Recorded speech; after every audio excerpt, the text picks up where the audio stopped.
Alors aujourd'hui, une petite leçon d'herboristerie pratique. Voici un macérat de millepertuis. Pour les personnes qui en ont déjà acheté en magasin, sachez que si votre macérat était jaune, vous vous êtes fait voler votre argent. Alors qu'est-ce qu'un macérat? Alors tous les jours, je croise beaucoup de personnes qui ne font pas la distinction entre une huile végétale et un macérat. Alors, donc je vais... Ouais, il faut toujours mettre des étiquettes sur ses pots et là j'ai complètement oublié. Donc il faut être vigilant avec ça. Donc pendant que je vais filtrer, je vais vous expliquer la différence entre une huile végétale et un macérat. Alors une huile végétale, c'est un corps gras, extrait de graines ou de fruits. Alors il faut savoir qu'il existe des huiles minérales et des huiles animales également, mais ce n'est pas le sujet pour aujourd'hui. Les huiles essentielles par exemple, elles ne sont pas des corps gras, elles n'ont d'huile que le nom. Alors un macérat, c'est mettre en contact une ou plusieurs de ces huiles végétales avec des matières végétales, ça veut dire des fleurs bien souvent, mais aussi des feuilles, des racines. Et ici, vous voyez que je filtre mon beau macérat de fleurs de millepertuis. Alors l'huile végétale que j'ai utilisée était une huile d'olive. Alors l'olive, on en presse la pulpe du fruit. Et donc on était fin du mois de juillet 2016 pour le coup, et je me baladais dans les jardins du parc Farm Tour et Taxi avec ma collègue Gabi. Coucou Gabi, je sais que tu m'écoutes depuis la France parce qu'aujourd'hui Gabi elle travaille plus avec nous, elle continue à se balader à travers le monde. Et bon, alors il faut savoir qu'il y a des règles de récolte pour récolter les plantes. Et on en reparlera un peu plus tard. Mais ici, on a fait une super récolte, c'est-à-dire qu'au moment de la cueillette, nos fleurs, elles étaient bien sèches, il faisait pas humide dehors, on était à un bon moment de la journée. Et donc, j'ai pris un pot propre, je l'ai rempli de fleurs de millepertuis, mais sans tasser. Et puis, j'ai recouvert cela d'huile d'olive et j'ai laissé macérer pendant...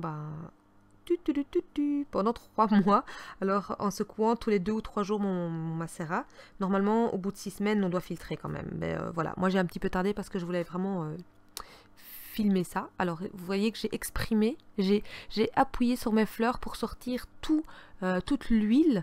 Donc j'ai exprimé mon macérat pour sortir un maximum d'huile. Et donc dans le même ordre d'idée, il faut savoir que l'huile de rose qui est pressée depuis la graine, elle n'est pas rose, et que l'huile de nigel qui est pressée aussi depuis la graine, elle n'est pas noire. Toutes les huiles végétales dans la nature sont de jaune clair à jaune foncé, et il en existe quelques-unes qui sont vertes, puisque le vert est dans la suite des spectres de couleurs des jaunes foncés. Par exemple, l'huile de baie de laurier qu'on utilise dans le savon d'Alep. Donc vous avez un vrai savon d'Alep, si quand vous le coupez, il est vert à l'intérieur et brun à l'extérieur, ça c'est clair. L'huile d'avocat est verte, l'huile de chanvre est verte, d'accord? Alors ici, je vais tenter de verser délicatement... Ah non, j'ai déjà versé mon macérat dans un petit flacon de 100 ml, je pense.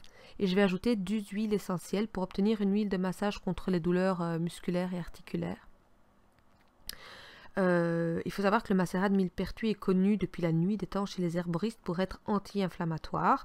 Bon, après, il est aussi cicatrisant, mais ici, ce qui m'intéressait, c'est vraiment le côté anti-inflammatoire et antalgique. Donc, antalgique, ça veut dire qu'il diminue la douleur. Donc, je vais rajouter de l'huile essentielle de Gaultherie, qui est aussi vraiment une huile antidouleur et anti-inflammatoire. Alors, vous voyez, j'enlève le petit compte-gouttes de mon pot d'huile essentielle parce que je ne vais pas mettre des gouttes, ça va mettre trop longtemps. Je vais, pour 100 ml de macérat, je vais mettre environ, je crois, 2 grammes d'huile essentielle de Gaultherie, qui est une huile essentielle quand même assez rouge, comme vous le voyez également. Et donc, qui est, je le répète, antidouleur et anti-inflammatoire également. Après ça, je rajouterai de l'huile essentielle de camphre, qui est aussi analgésique, anti-inflammatoire, et l'huile de camphre. Donc le camphrier, c'est un grand arbre qui vient d'Asie, il est très très beau. Et l'huile essentielle de camphre active la circulation du sang, donc ça veut dire que ça va amener de la chaleur. Et donc c'est bien pour quand on a les muscles contracturés comme ça après le boulot ou après le sport, d'amener de la chaleur pour décontracter les muscles. Alors millepertuis, c'est pertuis, ça veut dire trou, ouverture. Et donc, c'était le millepertuis, la plante aux 1000 trous. Parce que dans les feuilles, pas dans les fleurs, mais bien dans les feuilles, il y a plein de petits trous. Mais il faut regarder de très près pour voir tous ces centaines de petits trous dans les feuilles. Et donc, c'est la plante aux 1000 trous qui est connue en interne pour d'autres vertus. Notamment des vertus antidépresseurs. Et les anciens disaient que les soucis, les problèmes passent à travers les trous, n'est-ce pas? Donc, l'huile de millepertuis, donc on continue avec notre macérat, fonctionne aussi très bien seule sur les brûlures.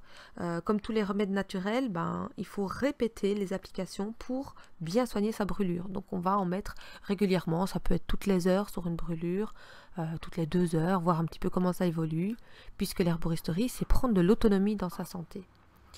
Donc là, voilà, j'ai fini. J'ai un peu trop rempli mon petit flacon.